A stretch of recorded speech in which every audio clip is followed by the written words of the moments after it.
Welcome to Real Talks, where inspiring women share their stories on relationships, growth, and life to empower you to love yourself and others better. My name is Neira, and I'll be your host on this journey. So grab yourself a cup of hot matcha or cacao, buckle up, and let's explore together. Hi, Grace. Welcome to this podcast episode. I'm really honored to have you here today and to ask you some question about who you are, what you're doing, and just generally about how relationships shaped your business and your life right now. Yeah, I'm excited to be here. Let's get going. Yeah, beautiful. Grace, tell us a little bit about yourself and maybe also about the background, how we know each other, because I think this is really interesting to see the story, how we developed and how our relationship developed in the last couple of years. Yeah, so I am a sales strategist from Singapore and I live in Bali. How I met Nera was, I think, 4 or 5 years ago? Yeah, It was like during the right in the pandemic. middle of COVID. Yeah, and we were crazy enough to say we wanted to fly all the way from our homes to Bali for a yoga teacher training. And that's where we met. And we have been friends ever since. And every time we're meeting in Bali, it's just so beautiful to have a friend that you met from a while ago that lives in Bali, because it doesn't happen every day. Yeah, that's great. I remember the first time that I met you, actually, as it was like 4 or 5 years ago at a yoga teacher training, you were already in business, you were already an entrepreneur. Maybe you want to tell us a little bit about what you were doing back then and how from that place you developed into the sales queen that you are right now. So I've had a couple of businesses before I got to where I am today. When I first met you, Nera, I was running my marketing agency in Singapore. So that was a role where I was behind the scenes of digital entrepreneurs, speakers, coaches, and also other service providers, supporting them behind the scenes of their launches, memberships, masterminds. And I was in such a lucky, privileged position because I got to see how seven, 8-figure businesses run in the back. And I was setting up the sales funnels, the infrastructure, the campaigns, the graphic, the email sequences. So that was really where my experience with online space marketing and coaching started. And it really inspired me. So then afterwards, I decided to move to Bali. And when I moved here, I thought, since I'm a yoga teacher, I will live the eat, pray, love life. But none of that happened. And I ended up running my own construction company without knowledge in construction, without speaking the language. I just moved here and I was like, oh, I'm going to do that. There's a little backstory to it. So we were so lucky that we were able to scale the business from zero to fully booked in just 8 weeks. And we also stayed fully booked for 3 years. Yeah. So it was a really fantastic journey. In that business, I met all sorts of clients. I was also in that business with my ex-partner. We're no longer together. We're not partners. We're not also business partners anymore. That's, I think, a story that we'll unpack later. And then I closed that business, shut it down, traveled for a little bit, and then decided that I wanted to come back to my true calling, which is always in the sales arena. I've got so many stories about sales and how I learned it since I was maybe even 7 from my parents. And that's what led me to where I am today. Yeah, wow, what a journey. Yeah, I was following you, like what was happening in the last couple of years. So I know many of those stories and all of them are inspiring. Also your construction business, wow, like how you created that out without any knowledge and without knowing the language. I think this is what most of people are afraid about, like when they're starting their own business, how I'm going to do this, especially if they want to change the country, like digital nomads, like relocating. So can you maybe tell us a little bit more about how it was for you? Yeah, for me, moving to Bali from Singapore was a shock to my family and friends back home because their thinking is, why would you go from a first world country to somewhere like Bali where it's an island where, the systems, the government, or the infrastructure is not as solid as in Singapore?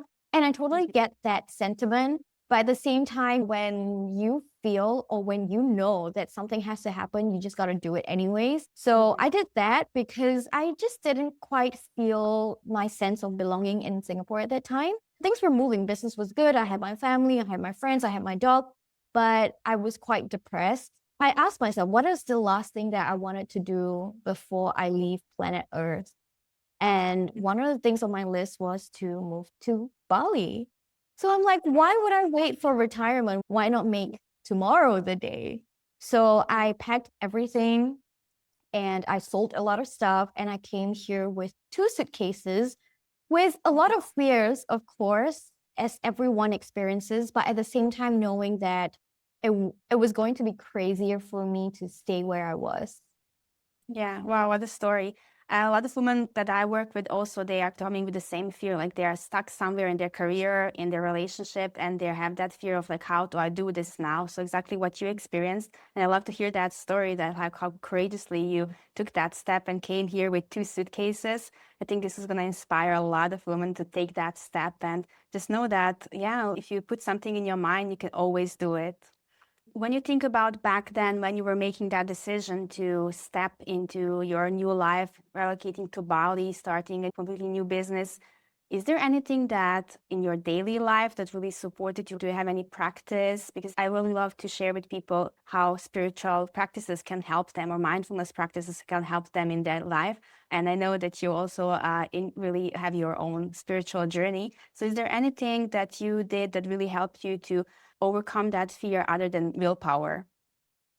Okay, I think, oh, before moving to Bali, I did a lot of, what is the word? Purging Mm-hmm. of my emotions and even physical items.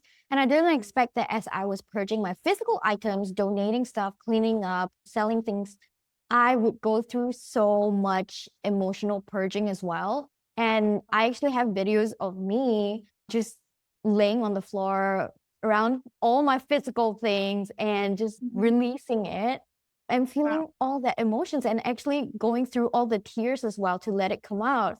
And it felt very bittersweet, although I didn't want to live in Singapore anymore at the time, but I also felt the grief of letting go who I thought I was for 20 plus years. Because that's huge, right? And I think a lot of Mhm. women who are thinking to move out of their place, it's not so much the fear of what's going to happen, but it's more about the grief of letting go of who you currently are. And because you don't know who this new version of you is going to be. And that is the uncertainty that causes a lot of, oh my God, what if, what's going to happen? And who am I going to be now? I get to choose. But at the same time, it's like, who do I want to choose to be?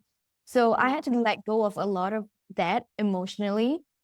With practices, I definitely continued doing yoga every day. So I did 1 hour session or even 30-minute sessions. It helped me a lot. But the most that I did was journaling and having time alone without any distraction, just to not even think or reflect, but just to allow to feel. That was really my practice. Wow, beautiful. Yeah, it always shows us how on one side, like when we are starting our own business, we need the business knowledge and we can do those steps that we have to take to really make the business successful. But on the other hand, there's always the emotional part, the identity part, which you described beautifully, really stepping into that new identity. It can trigger a lot of fears in us, and so important to find your own practice in this. Either it's a yoga or breath work or journaling or just sitting with that discomfort and then expanding our comfort zone step by step. Yeah, beautiful. Thank you for sharing that. I would like to go a little bit into that step because we're talking about relationships. And I know that you also have one really impactful experience in the past that shaped how you see business and also how you step up for yourself and for your clients in your life right now. Would you mind to share with us what happened when you started your construction business with your ex-partner, how that ended? Okay. Firstly, how it started really well. Like I said, we grew the company from zero to fully booked in just 8 weeks, which was crazy for the both of us and also quite crazy for the industry as well. Construction is always quite saturated. No matter where you go, it's quite competitive. But so yeah, it started off really well. And I guess because it was going so good, we were very much in the doing of the business and less so being with each other and really assessing if this was a good fit. We also did jump into things pretty quickly. I met him, and then a couple of months later, I moved to Bali and we moved in together right away. We started a business right away. So all Mm. that was compressed in terms of the timeline of things happening. You describe it as a red flag now when you look back? Would I describe it as a red flag? Actually, I wouldn't, because if I had the opportunity to do it again, I would totally do it again the same way, just with the right person. Because I move Yeah. fast. I love moving fast. My brain moves at 1,000 kilometers per hour. Maybe we'll talk about how that happened again with a different person and I had a different turnout, right? So with this one in my construction company, things were going so well, so fast, but I was constantly feeling like I was the one tanking the entire business and part of the relationship as well, because I was the sales and marketing girl and he was in charge of operations. So there were a lot of responsibilities on me to bring in the money into our company and into our family at that time as well. But I didn't feel the fair amount of effort from the other side. So resentment started to build.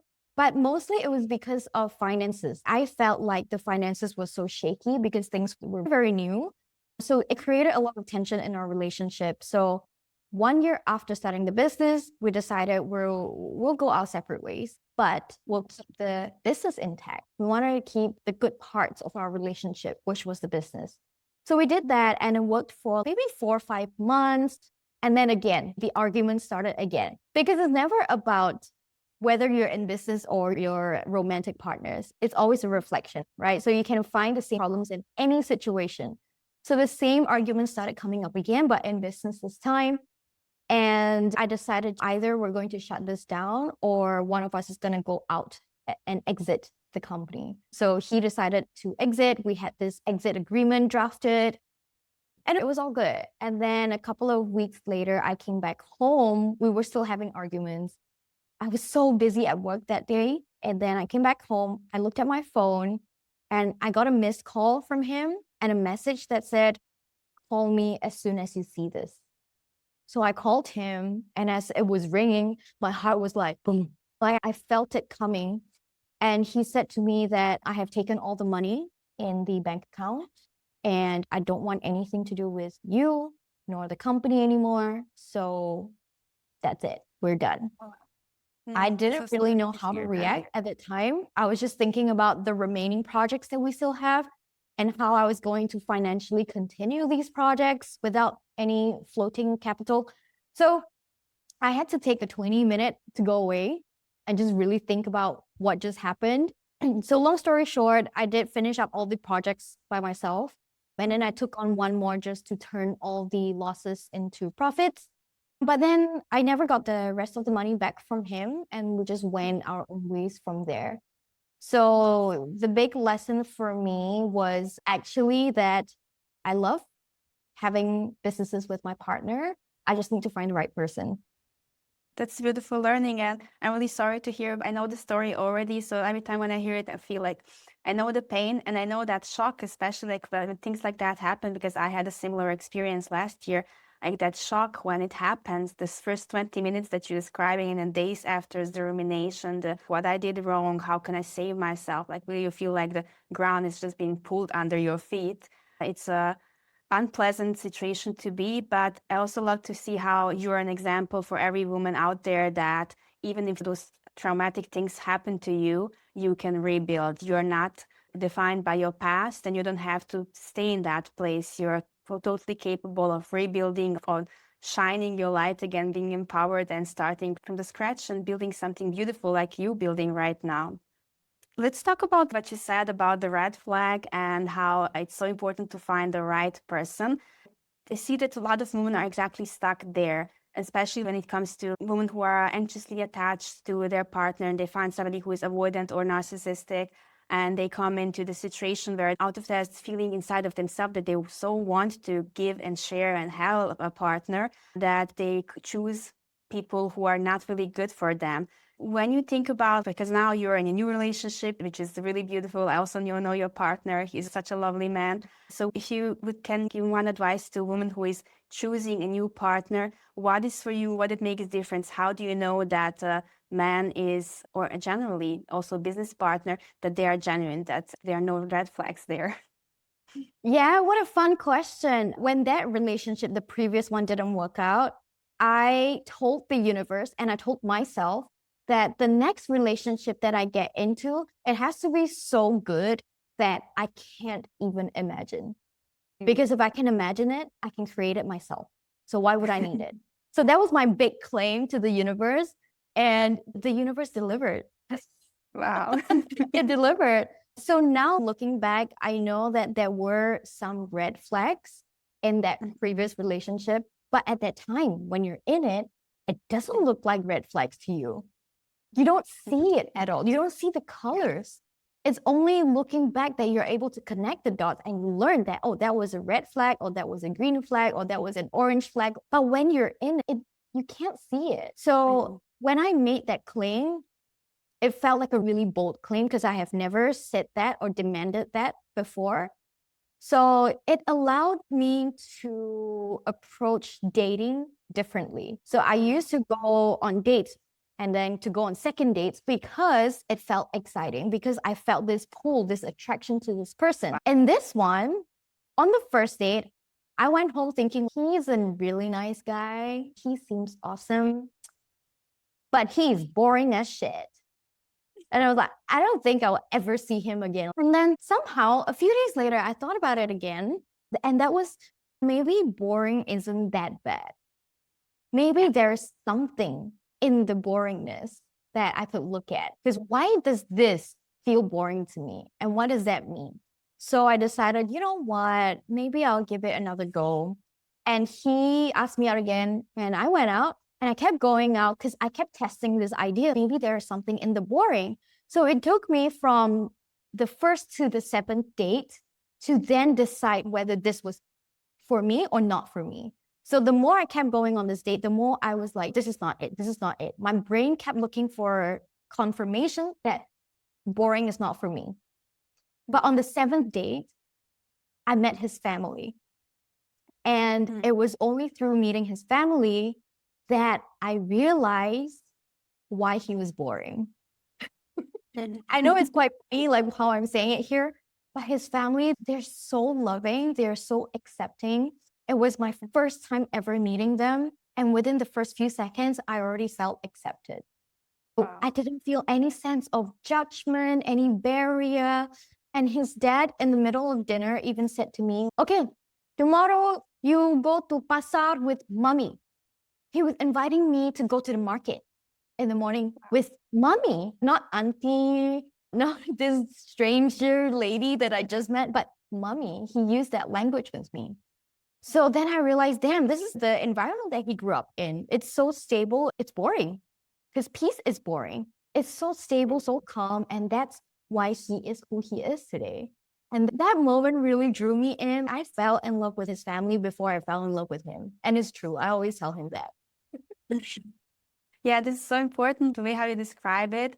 It's like the first time when you feel safe around someone, you don't know what safety really is till you feel it deep in your body. And yeah, like all the nervous system regulation, everything that you're doing, it's still when you have that experience, like one-on-one with a person, you feel safe. This is something completely different. This, you cannot do it on your own. You need other people to mirror you, and you need other people for your nervous system to give you that confirmation. Hey, this is what safety really feels like. And in that moment, my brain actually associated safety with boringness. So that was the mindset shift that I had to make. Yeah, beautiful. And this is exactly the mistake that most of the women make, because they think, oh, I need this excitement, or I need this, what I see on internet, like roses, romance, ring, everything that you can put on your Pinterest board. So oh, I want to manifest this and that, but I love your manifestation, how you really claim this, hey, next relationship has to be something that I cannot even imagine, and how you challenge the universe there. Just put it there in the quantum field. Hey, I'm claiming this, I'm gonna get this. And this is also a big part of like when we are manifesting, to put that idea out there, and but then don't have the attachment to it, because the more you wish something, the more you are like in desire of it, the less it's gonna come back to you. It's like you have to really have that mindset shift to claim it, but then relax into it and know, hey, it's happening. Yeah. And what you said about attachment, I think it's so easy to understand the concept of you got to claim it, but then not be attached to the results. But it's difficult in practice. So what helped me was actually having hobbies that I really love. So while I was putting that claim out to the universe, I had things that I just love doing so much. I was dancing again. I was going surfing almost every single day. And I was taking my dog out to places that I've never been. So I created a life that I love so deeply while making that claim. So it really helped me to detach from the outcome. Yeah, beautiful. I remember actually I was back then in Bali and we went to that dance class. It was so fun. And this is also the advice for every woman who is out there and just trying to figure this thing out. Really come back to yourself, come back to your friends or make new friends, sit with your emotion, find your new hobbies, take that morning for yourself, even if it's 15, 30 minutes to journal or to do some other practice, and don't rush into the new relationship. When your person comes, you're not going to miss out on anything. So, Grace, I would love to hear from you how all of those experiences, like one traumatic one with your ex-partner and then this new beautiful one that gave you safety, how this impacted your current business. The difference is huge. Honestly, I have never felt so much easiness and flow in my business this time. So when I met my new partner, I didn't have any business yet. After I shut down the previous one, I took 6 months off just doing girly stuff, doing arts and craft and traveling and whatever things that I enjoyed. And I loved that 6 months. It was like my little gap year while I was in the new relationship as well. What gave me that safety to not have income for 6 months was because I had his presence with me. And I knew that if something were to happen, he was going to step in to take care of me. Of course, I wasn't dependent on that, but just having that figure to know that you can lean on someone when you need support gave me a lot of freedom to take as much time as I need to heal, to recover, and also to discover what I wanted to do next. So I had the luxury of time to figure out what is my next step. And then eventually I found out, okay, you know what? I have been ignoring this calling for a while now. So I wanted to come into sales coaching and sales strategy, which is what I was doing many years ago in Singapore anyway. And in entrepreneurship, as we all know, there are always ups and downs. And there are months where you don't make anything, and there's suddenly months where you have a big cash injection. So through all those up and downs, it was because I had a really solid relationship, a really solid foundation in my relationship that made me feel like it's okay for me to figure this out. And I was not coming from a place of desperation to have my income grow month to month, but from a place of I want to enjoy this process and I really want to show up for my people. It was not about proving to myself that I can do it. It was not even proving to anyone. It was just like, how can I enjoy this and also take people with me on the journey? And that, again, allowed me to detach from the results of business. How funny, right? Like when we have one thing, it allows us to detach from the other thing. So it's really always connected. When I teach sales in my program, I also say that sales is energy. I can give you the best blueprint, but if your nervous system doesn't sit well with it, it's never going to fly. So this is always interconnected with all parts of our lives, really. Yeah. Yeah, this is exactly also what I teach women. Like when they come to me with dysregulated nervous system from the past experiences, from their relationships or whatever happened, it's always the first step is let's regulate your nervous system. Let's get you back into your body. Stop overthinking, stop spiraling, and really feel the emotions, feel safe in yourself. A lot of women don't have that luxury to find a man who's going to be supportive. So it's really stabilize the nervous system. Then we work on their identity, on the emotions that they were suppressing, like anger, grief, sadness. Like we're working on vulnerability and opening their hearts again, because this is the big step when you've been through one traumatic experience to step into that vulnerably opening up yourself to somebody else. It's huge. A lot of fears come to the surface then again. And then as a third step, it's always expansion. What can I create from that space of safety? What can I create from that abundance that I created in myself? And what's the next step? What is universe challenging me to bring to this reality? So beautiful. I love that. It's like having that foundation so that then you can build whatever life you want to create from there. So having that first layer of foundation is crucial, actually. But I also think that when you are in that state of having your nervous system kind of all over the place, like you're very dysregulated, you don't sometimes realize that you are dysregulated. When you're sitting in that dark ditch, you cannot see it.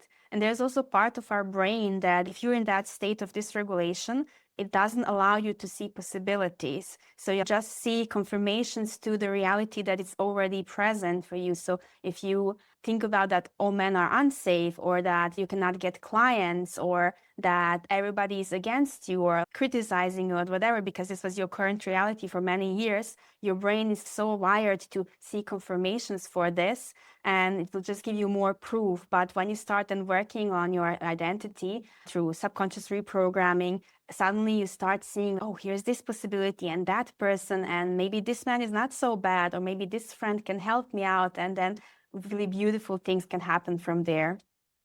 And I think with partners, yeah, like you mentioned, not all of us have the luxury of having a man to support us like this, but it doesn't always have to be a man. It can also be your circle of friends. So when I first left the relationship, the previous one, I didn't have a man in my life to support me at the start, but it was my newfound girlfriends. They were crazy supportive that I just couldn't imagine how people that I had just met could hold me like this. And it hit me that it was because they have met themselves to that depth that they now know what kind of a friend they need to be.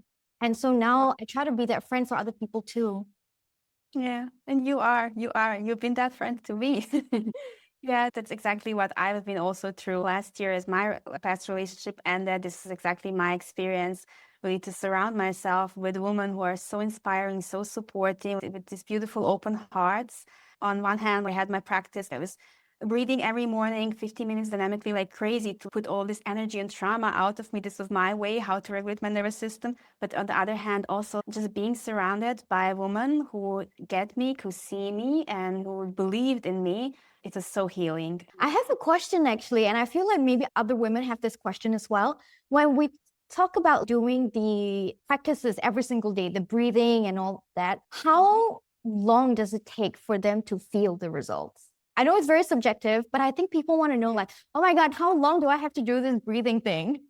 Actually, to feel the first result, it takes 2 minutes. And it's every time when I'm in front of the camera, I'm doing this for quite a long time. But every time there's this little anxiety around it, like, hey, how to do this now? So yesterday at that shooting, I was filming, and then they asked me to demonstrate how to breathe. So for 2 minutes, I had to breathe in front of the camera dynamically through the nose and exhale through the mouth, like how we do in psychedelic breath. And then I had to sit in meditation, and I was like, oh my God, this is the bliss. This is the bliss that I want to feel. And it really takes just a couple of minutes of breathing to calm the nervous system down. So for the first effect, it's a tool that you always have in your pocket, and you can pull it out wherever you are. Of course, dynamic breathing, maybe you cannot do it while you're sitting on a bus or in your office, but there are other techniques that can be used there that nobody can even notice. But there are so many beautiful tools, breathwork and other somatic tools that can help us really to calm down in a couple of minutes. And when we talk about long-term changes, it takes approximately, I would say, 8 to 12 weeks to really build a good foundation. And I also work with women most of the time for 12 weeks, which is around 3 to 4 months, to really build a foundation where they have everything that they need so they can help themselves in their daily lives at any time and anxiety kicks in, anytime they have any triggers. For me, it's also really important to show them how you don't have to be dependent on me for the rest of your life. But I really believe that we all have those resources in us, and it's just about learning. Always, like, first the knowledge has to be there, and then building the habit. And this is how I support women. First, teaching them what they can do and to build that habit, and then to feel empowered to do this on their own. So you're really giving them a skill of a lifetime that they can use and pull out at any one point, right? Exactly. It's an investment in yourself that you can use the rest of your life. Yeah. Yeah. So it's actually kind of like going to the gym, right? If you do 2 minutes of squats, you start to feel something already. But if you want to build a really strong foundation, like from the inside, the core, then it takes a little bit longer, like 12 weeks, like you mentioned. I love that analogy. It's like going to the gym. One time it's nice, you feel the difference. You go out of the gym, you feel great for the next hour or two. But then if you want really lasting changes, you have to go longer. That totally makes sense. Nera, you also have a pretty wild story of mixing romantic relationship with finances. Do you want to tell us about that? Oh, yeah, sure. So my story was crazy. I had a similar experience like you did, because 2.5 years ago, I decided to leave Switzerland and start traveling. Because as we met back in Bali 4 or 5 years ago, I had that idea like, I want to leave Switzerland, I want to go traveling, I want to be digital nomad. And I invested a lot of time and energy into coaching trainings and everything to make this possible for me. While I was traveling in Thailand on a Tantra workshop, which is a big red flag, honestly. Spiritual communities are not always safe spaces, unfortunately. So I met this guy, and there was a lot of love bombing in that first couple of weeks that we met. He flew into Switzerland to visit me, and we started this really intense relationship. I felt like I was on drugs the whole time. So this was the first warning sign that back then I didn't know that this was really unhealthy. I was just thinking to myself like, oh my God, I met my twin flame. This must be it. This is crazy. So from there, we started traveling together. We went to Thailand, we went to New Zealand. We started also business together in New Zealand with renovating camper vans. That business was running for 2 months. We made some sales, but it was really hard. And I felt so isolated in New Zealand. The weather was bad. There were some constant arguments between us. I felt so depressed back then. I was away from my family, away from my friends. Also, the time zones made it so hard to talk back to my friends in Switzerland or to my family. So I started feeling every day was a struggle. And from New Zealand, I got some courage to say, okay, I want to end this, to speak about what are my wishes. So we ended that business. We started the business and ended it in 2 months, just buying, selling, doing all of these crazy things. And my nervous system was like so overwhelmed in that moment. And from there, we went to live in Thailand, and we ended then in Cyprus. So in 1 year, we changed, I think, 5 different countries and started the business, crashed the business, came to Cyprus. There was always he was pushing into to buy a property. So we went to Cyprus. I was like, oh, let's buy a house together. Let's do this. Let's take a loan, because he was pushing me to take a loan to buy a house. At the end of the day, I was really struggling because I didn't know anything about boundaries back then, and I didn't really know how to speak up for myself. So I was just thinking, because I love him, I have to prove myself. I have to prove that I'm 100% into this. And trust was always a big topic. So my brain was like, if I love him, I have to trust him. And if I trust him, I have to say yes for everything that he's suggesting. And the story ended in the way that when we arrived to Cyprus, I met somebody who suggested to invest in crypto. I wanted to invest anyway, and he was the one who was supposed to do trading for us, and the deal was to start really slow. So he made me really believe that everything is okay, because he would do this demo trading for a couple of weeks before and show me like, oh, see, I made today 1,000 or something like that. So I was like, he was like manipulating me so much into trusting him and believing that he knows what he's doing. And at one point, I went to visit my parents in Bosnia. He called me and he was like, I started losing money, and I took more than I actually gave him, because the first deal was just like to start with investing, and he took much, much, much more than he was allowed to do. I was there, and this whole weekend, he was still trying to convince me that it's okay, that he knows what he's doing. It was the whole weekend like crazy. Like I could not sleep, I could not eat. I was still pushing myself to trust that everything is okay. And on Monday, I called him, and he was like, I have to tell you something. And yeah, I lost, it was around 33K, what he lost of my life savings. And as you described that moment, as the first 20 minutes that you got the call from your ex, I know that feeling really well. I felt honestly like dying, like panicking, like what to do, what do I do with my life right now? Yeah, I'm really good actually in managing stressful situations. And in that moment, this fire came up in me like, okay, I have to make sure that I block all my bank accounts, that I make sure that he's not going to take even more. So I did that. I secured myself. And then the second biggest fear came up, because I had to go out of that room and tell to my parents what happened. And this is exactly where it comes back, where I understood that this is not just a problem that I have in relationships, that I'm fawning, people pleasing, making myself small in this relationship, but it comes back from my childhood, from my parents, where I learned that I have to be perfect and I cannot share with them, that they're not really supportive. And like when something traumatic happens, there's always this blame.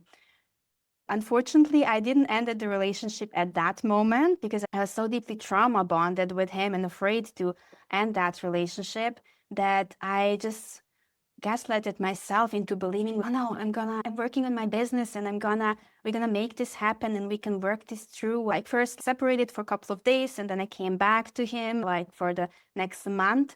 But then I found the information about to understand what the trauma bond really is and how this was affecting my life. And I was then fortunate enough to start doing breath work intensely and somatic exercises every day to really loosen that grip and then separate in the next 2 months and go no contact, which is a big thing. So important. Like when you are going out of this kind of relationship, no contact is really the only way. If you're not somehow bonded with them, with, for example, children or property, I really believe that going no contact is the only way to really go out of this.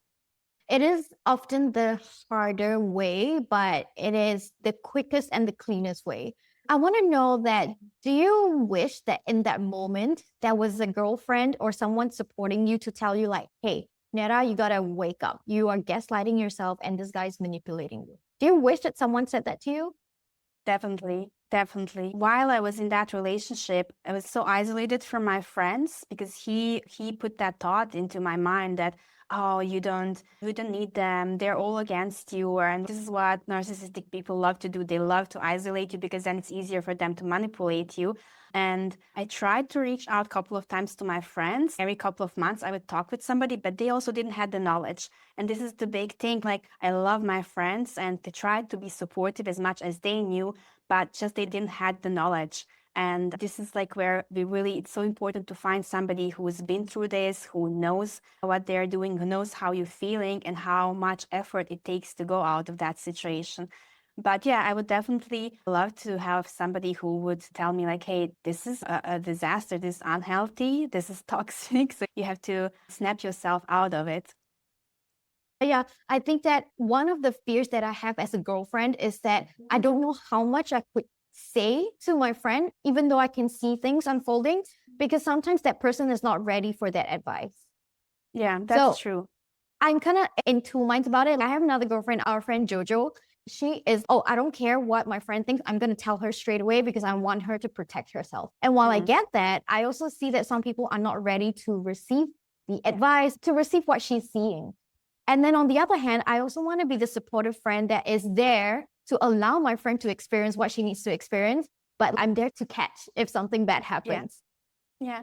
And I totally think that those both things are possible together. I think it's possible to say to the person, hey, this is what I see, and really warn them. But at the same time, to hold that safe space and be empathic. And I think the important key here is not to try to change them, but really to be non judgmental.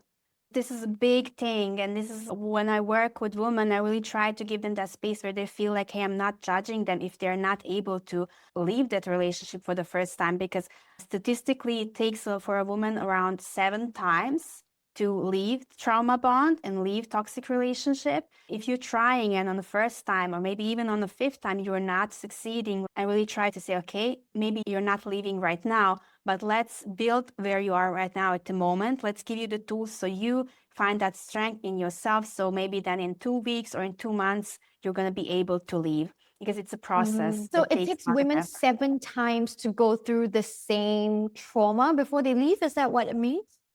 It takes them 7 times to try to detach themselves from that relationship. So maybe 7 breakups or 7 big fights, but definitely 7 times that they're feeling themselves, I'm ending this, and then they go back. Wow, that's interesting statistics and actually good to know as well because we can start catching it. Yeah, exactly. The awareness about it, it's so important. So to wrap this up, I would just love to maybe for you to share how people can find you, how you support them right now, and yeah, how to reach out to you if they want to work with you. Yeah, so I'm very active on Instagram. I check every single DM and comment there. And I'm also on LinkedIn as well. So I work with founders, service-based providers, and also coaches, a lot of coaches, to help them install sales engines in their businesses so they can get daily leads and sales. That's my passion. I always love working behind the scenes of entrepreneurs. So yeah, just catch me on Instagram. So I will put all your data in the description, and otherwise they can also reach out to me directly. I'm gonna forward your contacts.